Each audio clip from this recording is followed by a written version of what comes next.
আব্বা কি কস ওই টিয়া দেও। টিয়া দেখি করবো আর কয়েকদিন পরে ঈদ, আর ঈদের মতন মার্কেট করা লাগবো না। আমার বন্ধু বান্ধব সব জামা কাপড় কিনে মার্কেট করে ফাটা লাগলো, আমি এখন কিছুই কিনি নাই। আমার টিয়া দাও, মার্কেটে যাবো প্যান্ট শার্ট কিনবো। এই তোর তো তাপবাদ জ্ঞানী হয় নাই রে, আর তুই যাবি ঈদের মার্কেটে জামা কাপড় কিনবে।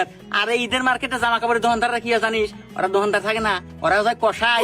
আরে তোর থেকে আলু বুলু দিয়ে বেশি দিয়ে নিবো আর জিনিস দিব খারাপ।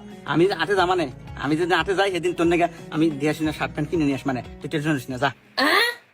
আচ্ছা ঠিক আছে, আজকের মধ্যে এনে দিও।